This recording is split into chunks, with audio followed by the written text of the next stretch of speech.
Oke, assalamualaikum warahmatullahi wabarakatuh. Ketemu lagi sama gue, nama gue Dani, gue dari Seribu Roti. Jadi kali ini gue akan bahas tentang tanah. Kenapa sih tanah naik?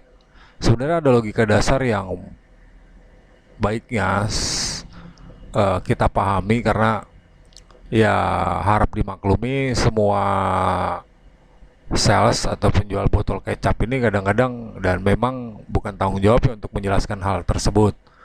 Jadi kita yang masih normal dan sadar diri harus tahu dasar-dasarnya kenapa sih harga tanah itu naik. Dasar utamanya. Jadi bukan serta-merta terus kucuk-kucuk gitu ya. Misalnya, oh ini harga naik, harga naik. Harga naik tuh datangnya dari mana gitu. Itu yang selalu jadi gelisah buat gua gitu kan. uh, Kita nggak bisa nyalain sales karena mereka juga bekerja, mereka dibayar oleh perusahaan dan mereka ditugaskan untuk itu.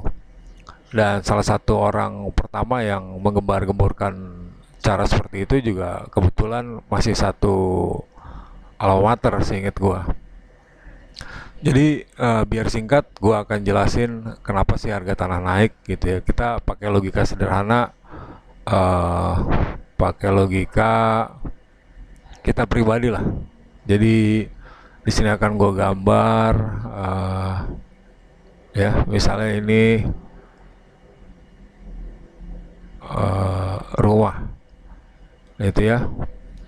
Dulu rumah dulu itu biasanya 6. Oh, kecilin dulu coba.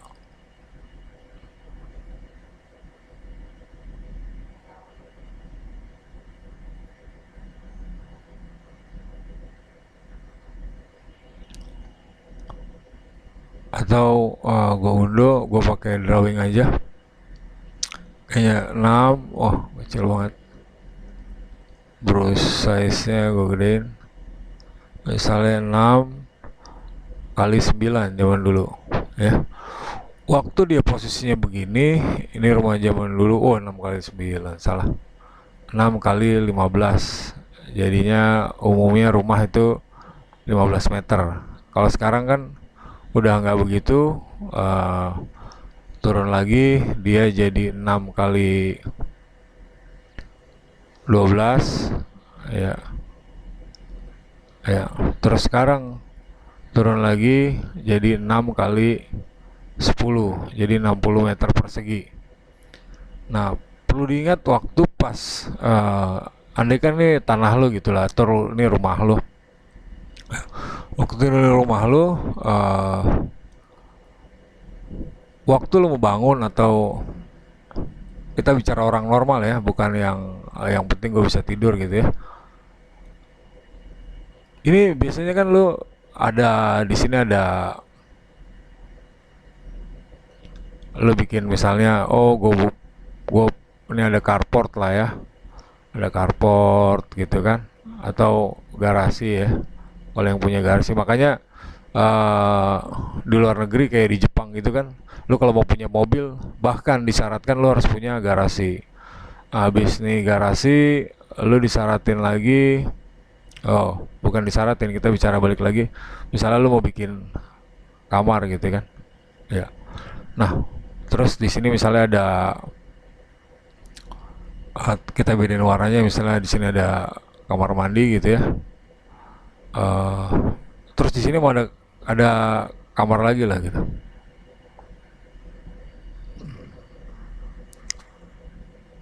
Ya kan? Umumnya kan tipe 21 dia ada. Nah, jangan lupa ya, waktu bangunan sekecil ini aja lu mesti mikirin apa. Di sini ada yang namanya uh, gue tulis gang ya. Waktu dia posisinya masih sebesar rumah nih, ya kan? Waktu rumah kan nggak mungkin lu dari depan gitu ya. Misalnya ini kita bicaranya, misalnya ini jalan raya ya. Ini gue tulis dulu ya.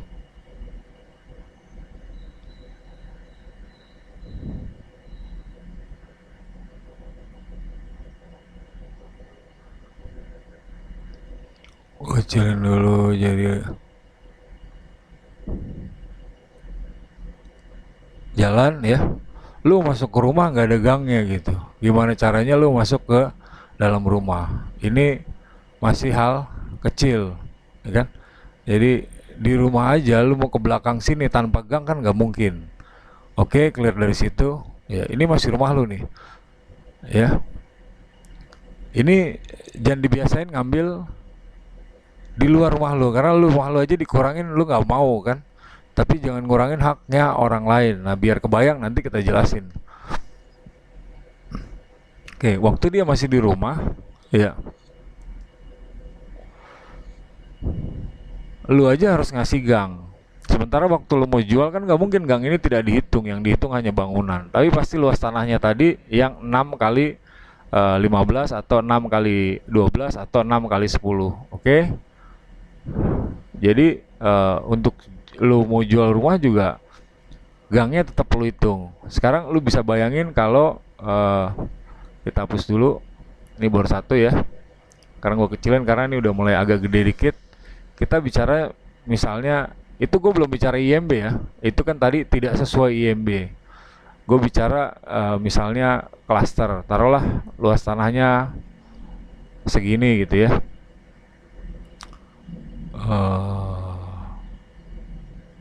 Oke, dan ini mau dibangun rumah kecil-kecil gitu. Ini gue belum bicara IMB nih. Tanpa IMB pun, tanpa peraturan itu pun, hampir mustahil eh, lu bangun rumah nih misalnya, gue bicara misalnya ini jalan raya gitu ya. Ini jalan, gue kasih keterangan nih jalan misalnya, jalan raya atau jalan komplek lah. Ya.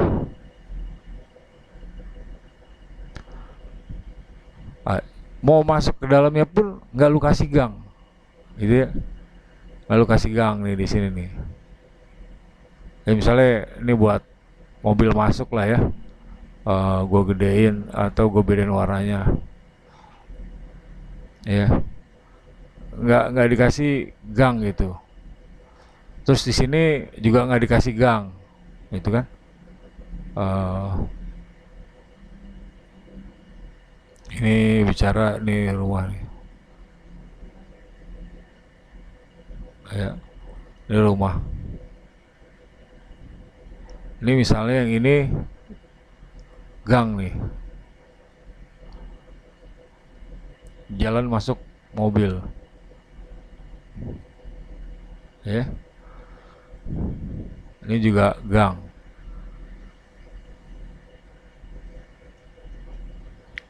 Ya, jadi ini nanti ada mobil kanan kiri, ini ada rumah.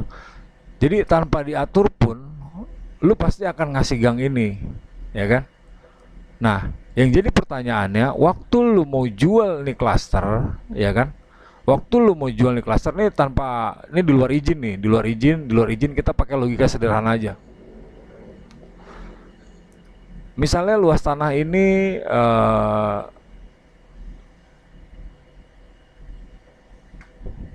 100 meter, terus lebarnya misalnya kalau ininya 6 nih ya, ini 6 gangnya 3 berarti taruhlah ini 15 meter nih.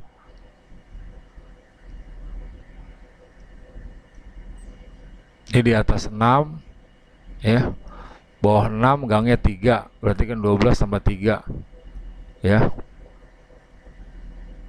Ini gua geser dulu. Ini totalnya 15 meter. Terus ini tingginya 6, ya lebar bangunannya 6, bawah juga lebar bangunannya 6.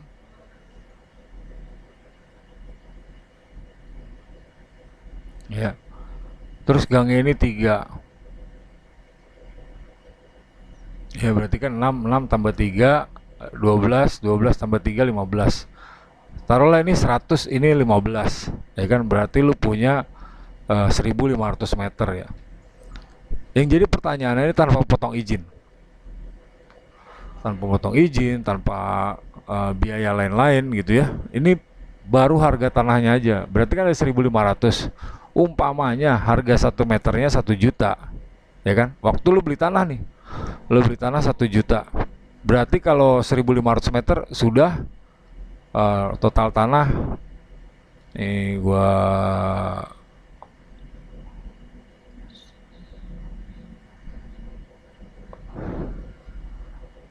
kecilin dulu. Eh, Berarti luas tanah sama dengan 100 kali 15. Berarti kan sama dengan 1.500, ya. Nah, lu beli misalnya semeter 1 juta.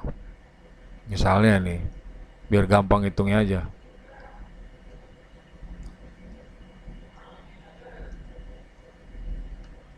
Karena kalau angka yang lain nanti agak susah. Berarti kan lu ngeluarin duit 1,5 miliar.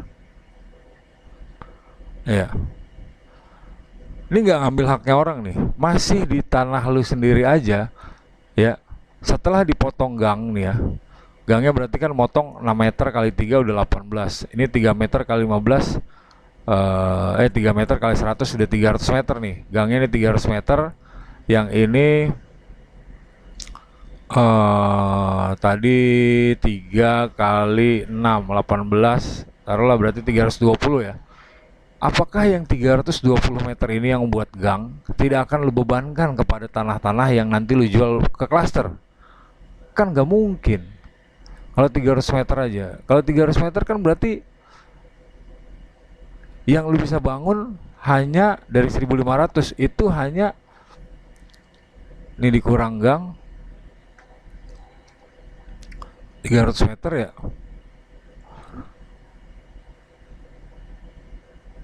Berarti kan yang lu bisa bangun cuma 1.200.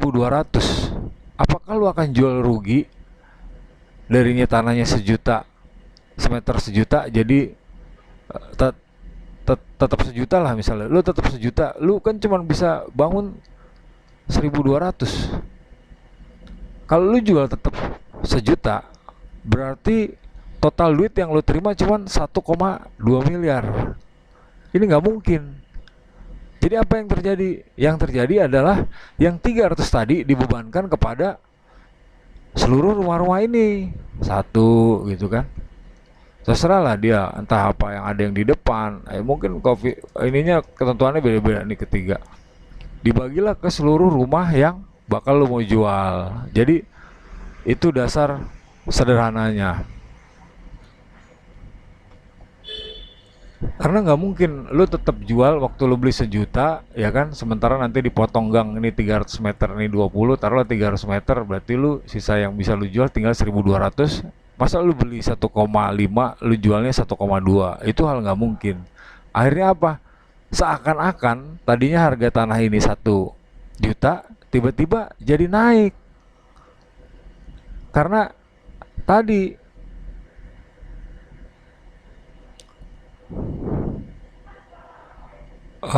sekarang 1,5 ya, 1,5 M dibagi 1.200,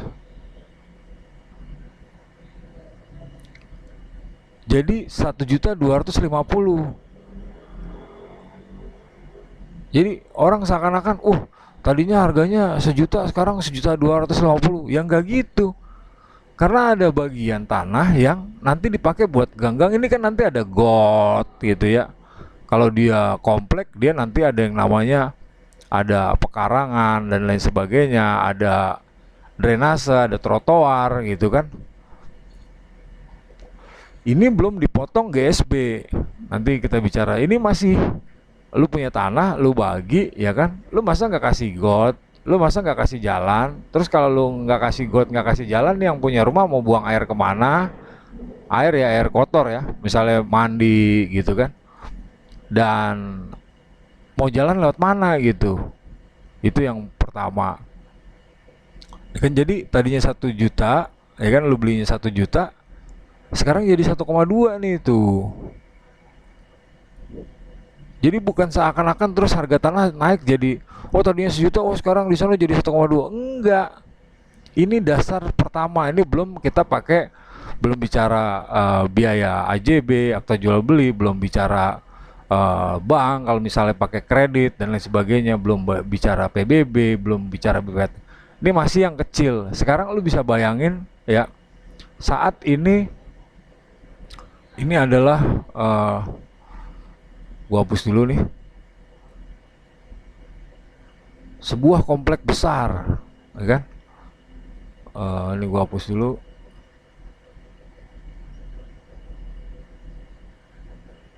Misalnya perumahan lah, misalnya kayak komplek gua misalnya kan, mungkin bisa 10.000, bisa 20.000, gua nggak tahu juga, nggak pernah ukur gua.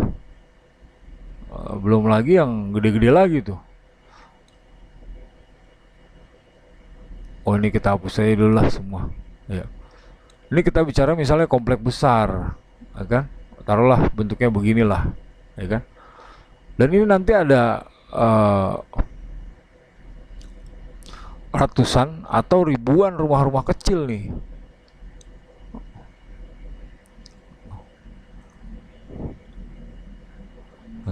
Ya, ratusan atau ribuan rumah-rumah kecil di sini nih.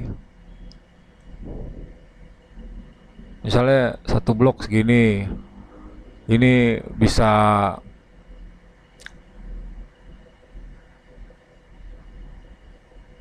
bisa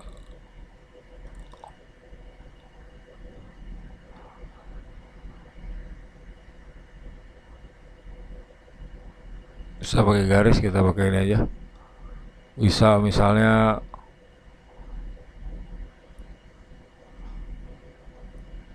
beginilah misalnya, ya kan? Ini bisa ini.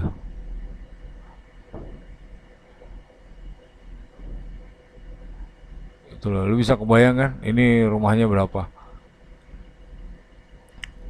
Terus di bawahnya lagi ada kompleknya lagi, ada rumah lagi nih di sini. Ya, dengan unit yang sama misalnya kan.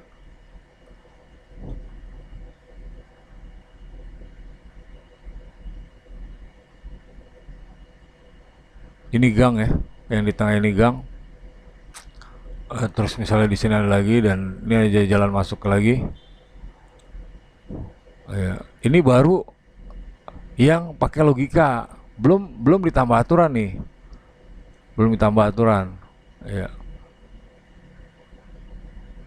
taruhlah beginilah ya. Oh, nanti misalnya dia ada bundarannya gitu kan, misalnya buat pertemuan warga. Terus misalnya ada lapangan, misalnya di sini ada lapangan buat warga bersosialisasi gitu kan. Ini hak sosialnya warga. Terus misalnya ini ada got, ada saluran, ada GSB gitu kan. Lu bisa bayangin, lu tadinya beli misalnya luasnya taruhlah 10.000, lebarnya kali 5.000 gitu ya.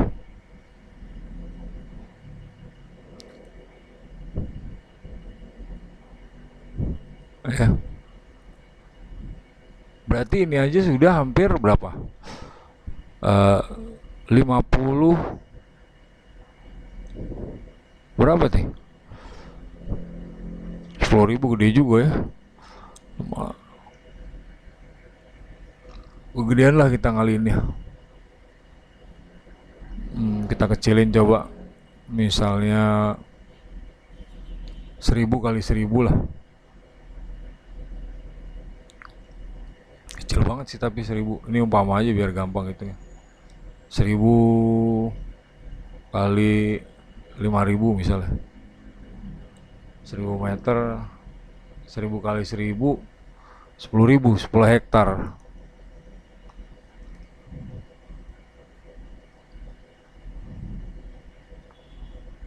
Berapa ini ya? 500 lah, susah banget. 500.000 meter persegi, bener gak? Iya, lebarnya 500, panjangnya 1.000 misalnya. berarti udah 500.000 meter persegi, ini kan ya 1000 kali 500 saja.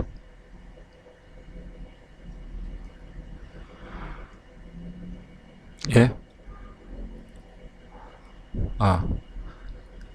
Ini sama dengan 500.000 meter persegi, ya kan? Berapa hektar tuh? Berarti sekitar ini 50 hektar. Ya. Waktu dia makin luas, banyak yang dipotong. Ini buat jalan, ini buat jalan gedenya, ya.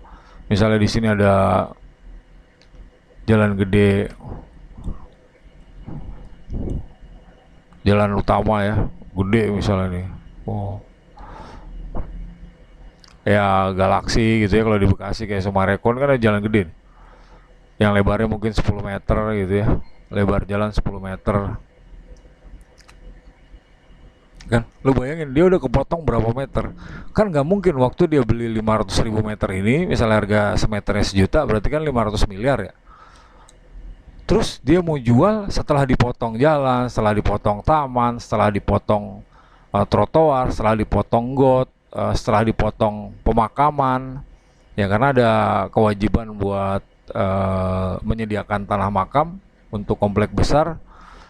Terus dia masih jual dengan harga sejuta. Nggak mungkin. Dia beli misalnya 500 miliar, 500.000 meter persegi kan. Kali sejuta berarti 500 miliar. Terus misalnya yang bisa dipakai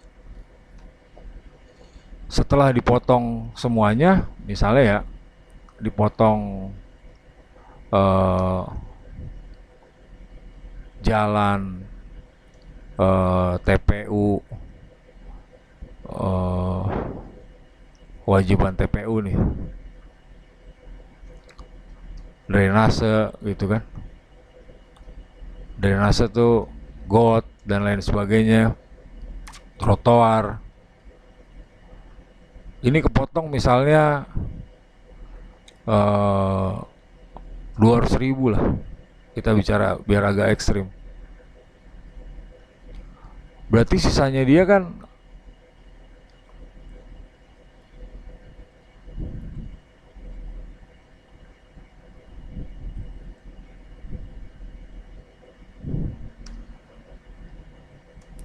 inilah ya,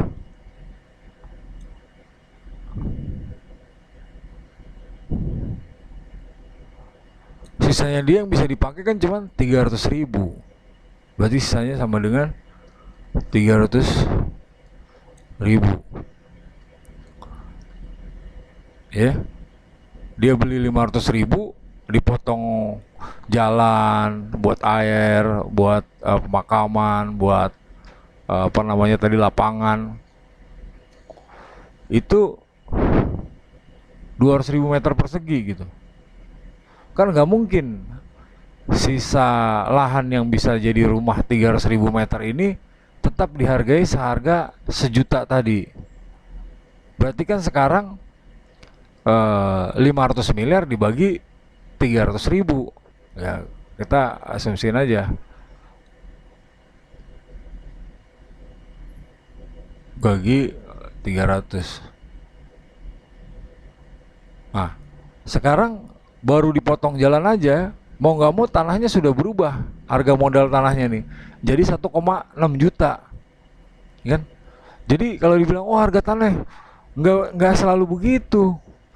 Oke, soal nanti ada dampak misalnya jalan, akses jalan deket tol dan lain sebagainya, itu cuma dampak tambahan. Tapi biaya utama yang dia tutupi atau yang nggak kelihatan atau yang ente nggak tahu, yang nggak sadari, itu yang ini nih, jalan, drainase. Makanya harga modalnya aja jadi 1,6 juta itu. Nah, kenapa sih ini perlu? Ya, termasuk buat masing-masing nih ya, sambil belajar hukum ya. Karena untuk mendirikan bangunan nih, lihat nih. Ini bekas kota nih. Ya. Ya. Bekasi kota. Tuh, Bekasi kota.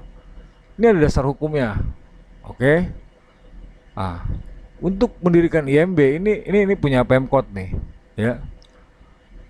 Setiap orang atau badan hukum yang pembangunan wajib mengajukan IMB, ya. Syaratnya nih banyak tuh. Kita bicara sebagian aja. Ini ada ketinggian maksimum. Ketinggian maksimum tuh nanti ada ya, Bu juga punya pemerintah biar jelas. Eh, Terus ini ada garis sepadan. Kita bahas satu-satu dulu nih. Ya, garis sepadan. Garis sepadan ya. Garis sepadan ini ada garis sepadan bangunan GSB nih.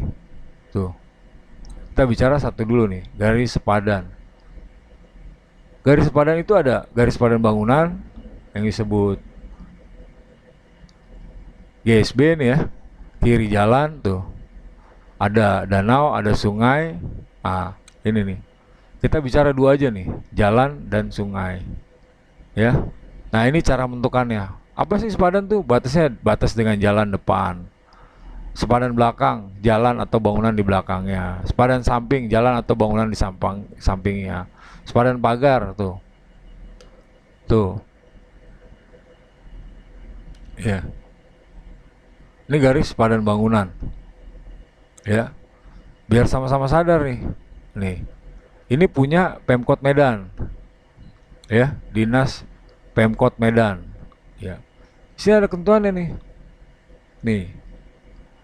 Apabila lebar jalan, ini contoh misalnya, apabila lebar jalan 10 meter, maka GSB-nya adalah 5 meter. Artinya jarak keluar bangunan 5 meter dari pinggir jalan. Ya. Tuh, untuk lebih pasti anjurannya dari Dinas Tata Kota. Ini cuman asumsi. Biar apa? Biar pejalan kaki, taman, ya kan? Itu masih bisa lewat tuh. Nah, orang yang melebihi GSB akan dibongkar. Nah, sama sungai juga gitu. Jadi belajarlah untuk tertib, itu kan? Yang bikin ini bukan gua ya, tapi ini pemerintah. Dan sebenarnya secara logika kita sendiri juga sebenarnya sadar, karena di rumah lo sendiri lo kan nggak mungkin bikin ruangan di belakang nggak lo kasih gang gitu kan. Makanya ada ini, biar apa? Biar orang masih bisa lewat gitu. Ini baru GSB. Yang satu lagi tadi ada lagi KDB, ada KLB, ada KDH, ada KTB ya. Kita masih ini tadi GSB. Yang kedua adalah koefisien dasar bangunan. Jadi kan ada orang yang suka bolak-balik sempat bilang, oh, gue tidak ingin mengutip seorang mantan gubernur atau cawapres yang bilang misalnya harus resapan air. Kalau orang pada ngerti bikin IMB, kalau orang IMB-nya mungkin gampang ya, sekarang mungkin gampang. Kalau orang pernah ngurus IMB, maka dia akan sadar dengan sendirinya bahwa bangunan atau luas tanah yang dia beli itu nggak bisa dibangun semuanya.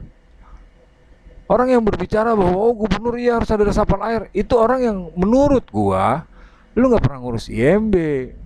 Nah, ini biar kita sadar nih, ya kan? Tuh, koefisien dasar bangunan adalah perbandingan luas lantai dengan luas tanah. Tuh, jadi ditentuin nih, misalnya lu cuma bisa bangun, lu dapat koefisien 60%. Ya, ini bertujuan untuk mengatur besarnya luas bangunan yang menutupi permukaan tanah. Karena ini akan mempengaruhi infiltrasi tanah atau kesediaan tanah untuk masa yang akan datang. Artinya, waktu lu bikin bangunan, nggak bisa tuh lu punya 6 kali 15 terus lu bangun semuanya, nggak bisa.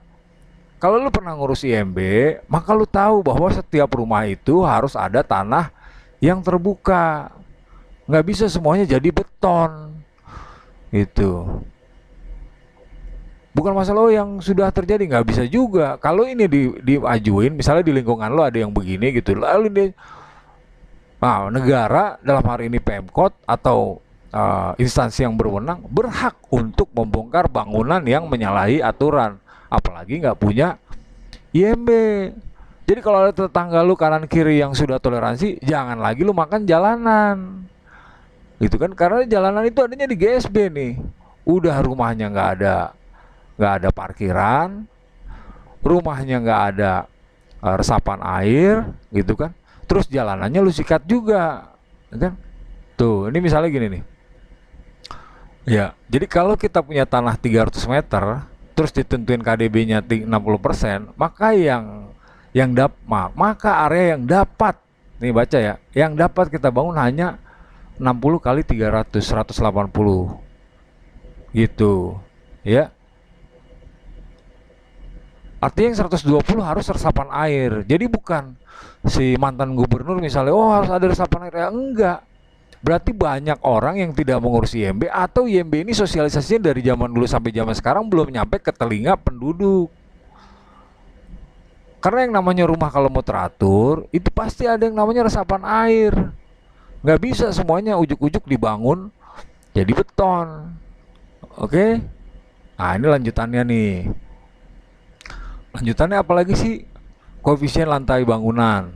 Nah ini ya kan? Skyline. Artinya kalau dapat untuk menerima sinar matahari. Jadi nggak bisa semuanya, oh kita bangun semau-maunya sendiri, nggak bisa. Tuh kan? Ini terkait dengan hak setiap orang atau bangunan untuk menerima sinar matahari.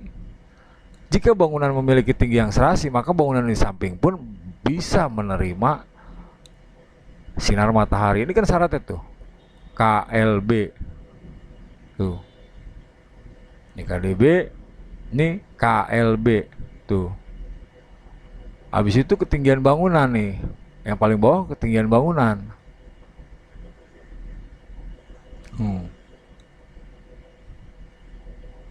Tuh. Nah, jadi misalnya kalau rata-rata 2 lantai, ya semua rata-rata 2 lantai. Kalau mau lebih dari itu, izinnya bukan cuma ini ke kanan kiri dan lain sebagainya, itu perlu izin. Karena kalau enggak sebelahnya nggak dapat sinar, nggak dapat udara gitu. Jadi orang kalau bilang, oh itu misalnya kita nggak punya hak dan itu kita hanya bisa mengingatkan, ya enggak lah. Kita kasih tahu nih aturannya. Kalau mau strike ya berarti mesti dikerasin gitu kan. Siapa yang bisa? Ya pemerintah, ajuin lah tuh. Sepadan sungai juga sama gitu kan. Tujuannya apa? Biar kalau misalnya ada perbaikan dan lain sebagainya, itu bisa jalan si alat berat dan lain sebagainya gitu. Nah ini ada ketentuan ruang terbuka, misalnya kayak di Bogor lah. Di Bogor lu beli tadi 500.000, terus di situ ada daerah hijau gitu ya, kena 40% lah. 40% dari sini 200.000 ya kan. Lu udah hilang 200.000, yang bisa dipakai tinggal 300.000. Terus dipotong lagi sama jalan gini. Atau misalnya 20%, 100.000, berarti kan sisanya 400.000. Terus kepotong lagi 200.000, sisanya tinggal 200.000. Kan nggak mungkin yang 200.000 itu lu hargain 1 juta juga, waktu lu beli 1 juta itu. Nah biar kelihatan syaratnya nih, kalau mau bangun ya itu ada namanya, sebelum bangun ada SIPMB tuh. Jangan salah, bangunan lu berdiri juga berhak dan layak untuk dibongkar kalau salah, atau kalau ada yang komplain lah bisa dibongkar. Surat izin pelaksanaan ya kan, SIPMB. Nah SIPMB ini baru mau melaksanakan ya, itu ada syaratnya nih tuh.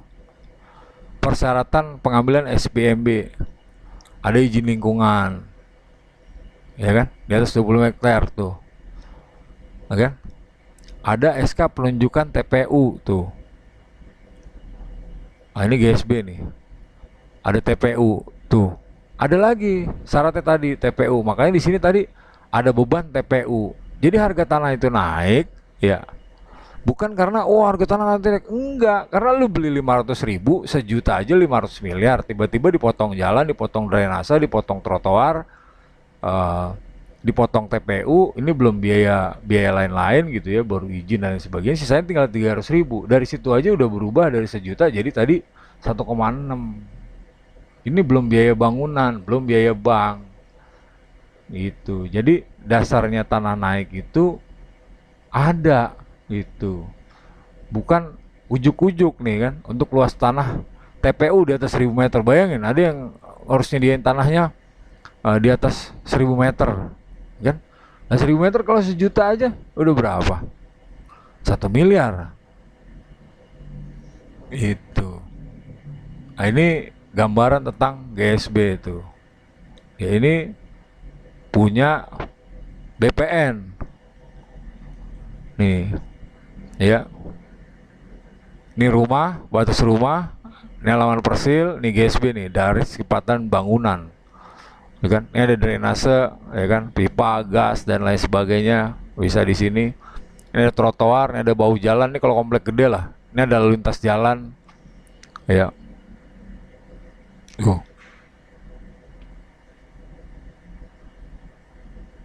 ada trotoar. Jadi nggak bisa lu ujuk-ujuk terus ini aja sampai jalan nggak bisa, apalagi sudah sampai jalan lu masih makan jalan. Gitu udah masih makan jalan nggak mau diatur, ya udah. Ini ciri-ciri orang yang nggak pernah ngurus IMB, nggak tahu IMB, dan nggak mau tahu gitu. Yang begini kadang-kadang perlu dalam tanda kutip bukan cuma diperingatin, kalau diingatkan itu kan urusan Tuhan. Misalnya katanya kan urusan lu sama Tuhan gitu kan. Tapi ini bicara aturan kan yang butuh bukan dia doang. Yang pakai juga orang banyak. Sungai yang pakai orang banyak. Got yang pakai orang banyak. Yang lewat airnya di depan rumah kan bukan cuma sendirian. Itu. Siapa yang bisa nindak? Pemerintahnya. Siapa yang ditugasin ya tergantung apakah Pemkot masing-masing. Jadi balik lagi kenapa harga tanah naik? Ya tadi karena lu beli 500.000 kepake ini itu sisanya 300.000 tanpa dia apa-apain pun harganya sudah naik jadi 1,6 juta. Oke, sekian dari gua karena ini udah maghrib. Terima kasih udah nonton video gua, semoga bermanfaat. Jadi jangan serta-merta lu denger oh harga naik soal oh nanti deket tol deket ini, ya itu cuma efek samping. Tapi lo harus tahu dasarnya kenapa naik. Inilah yang sales-sales ini nggak pernah kasih tahu, dan bukan juga mungkin bukan tanggung jawab dia juga untuk kasih tahu itu. Dia cuma bilang misalnya kemarin 1 juta sekarang jadi 2 juta misalnya per meter, tanpa menjelaskan kenapa sih jadi 2 juta. Ini belum biaya bank, ya belum biaya lain-lain. Sekian dari gua, nama gua Dani, gua dari 1000 Roti. Ya gua bukan chief ekonomis gitu ya, bukan chief ekonomis dari 1000 Roti. Terima kasih udah nonton video gua. Assalamualaikum warahmatullahi wabarakatuh. Semoga bermanfaat. Sampai jumpa di video gua selanjutnya.